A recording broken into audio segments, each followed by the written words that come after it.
Thank you, Chairman, for the introduction. So I would like to present you this paper, which is the title is the depth range extension using the folding technique for SPAD-based time-of-flight sensor for LiDAR applications. So this is the outline of my presentation. I will briefly introduce to the application. Then I will show you which is the hardware we want to use for this specific application. And also I will show you which is also the critical points or the main issue we have and the proposed solution from the hardware point of view and from the technique we want to use.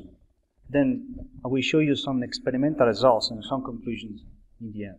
So LiDAR detection and ranging LiDAR technique is used for many applications. This is an example. In this case, we have a scanning laser, which is mounted to airborne. And so starting from the precise information about the location and orientation of the scanner, it's possible to accurately reconstruct the morphology of the ground level, so the surface of the Earth, and also to see, for example, presence of vegetation. So LiDAR can be used also in other type of application, as in this example, where we want to be used for assist the landing of a spacecraft on a surface, for example, into an asteroid. So the LiDAR has to firstly, for example, detect roughly the distance between the spacecraft to the surface, and then to have more accurate measurement of the surface till as soon as the spacecraft is approaching to the surface. So as Professor Charbon showed us before, one of the principles that can be used for the LiDAR application is the direct time of flight.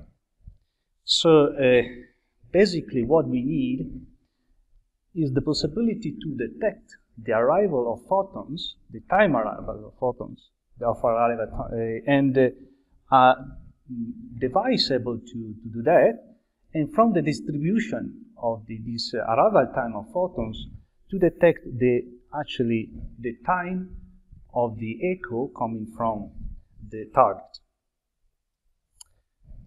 So even though photomultiplier tubes is one of the most used device also for LiDAR because of very low noise, Single-Photon Avalanche Diodes can be also used, and they are very attractive also for LiDAR application, mainly due for the very robustness and for the high precision, timing precision we can possible to achieve, and also for the possibility to integrate on the same surface the sensitive part in also the signal processing, exploiting the CMOS technology. Then the hardware we used basically is a good example of this type of philosophy. So basically this is a sensor we developed together with other partners into an European project called Megaframe.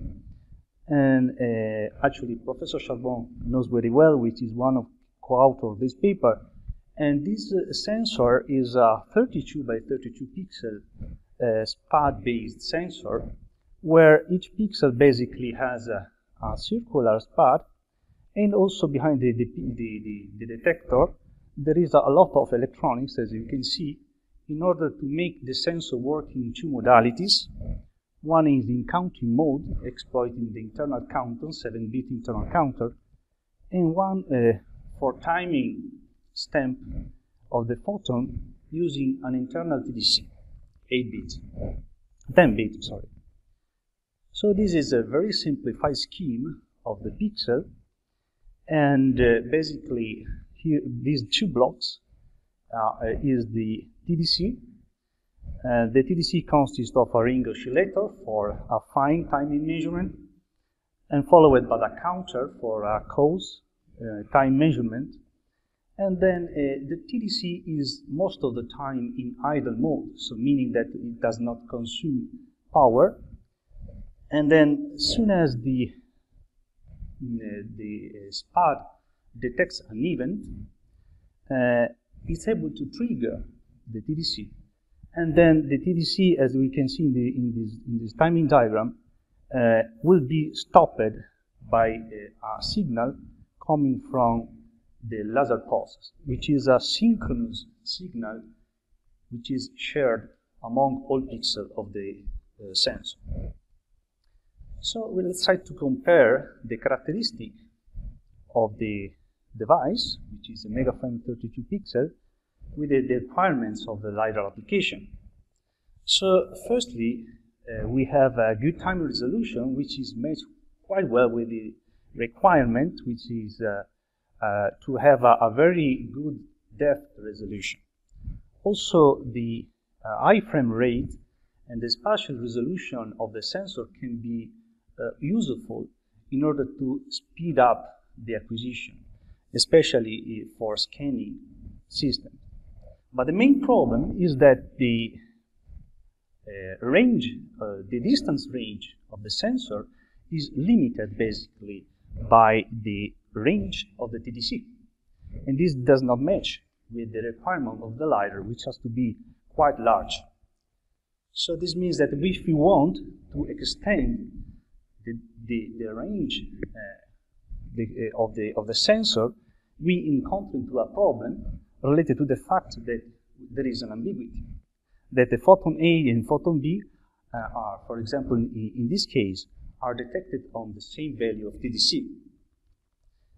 So what we have is that the range of the TDC of our sensor is more or less 77 nanoseconds, which corresponds in terms of distance to 11 meters, while the LiDAR requires distance in the order of kilometers. So how we can extend the range of the sensor without, designing a new architecture? So this is the scheme I showed you before. In this scheme, you can see that the stop signal is generated by the laser pulse, which is the trigger of the system. So in this new hardware implementation, we added basically an FPGA, which is, interfaces to the laser, and also is able to generate multiple measurements with different stops signals. And this allows us to extend the range of the sensor. So in order to better understand the principle, which is the folding technique, I would like to show you an example. So this is the trigger. So the repetition rate of the laser trigger has to be cover the distance you want to achieve. And then this is the laser pulse, right? And this is the echo, which is, in this case, is more or less in the middle of the range, the distance range. So the last row represents exactly the signal coming from the FPGA and is the stop signal for the device. So in this case, we want to execute multiple measurements. So let's take into account the first measurement. In the first measurement, we define a stop signal which has an extension of, which is exactly equal to the range of the DTC. So this is a time slot equal exactly to 77 nanoseconds, which is the range of the TDC. Then in this first measurement, there is no detection of photons. Then we execute a second measurement, and this second measurement, the FPGA generates another stop signal, which is exactly equal 2 times the range of the TDC. So in this case, there is 77 and plus 70 nanoseconds, more or less 150 nanoseconds, and also in this case, there is no detection of photon. Then in the third measurement, what we have, we generate another stop signal which is equal 3 times the TDC range, and exactly in this period of measurement, we have the detection of the photons in correspondence of the echo.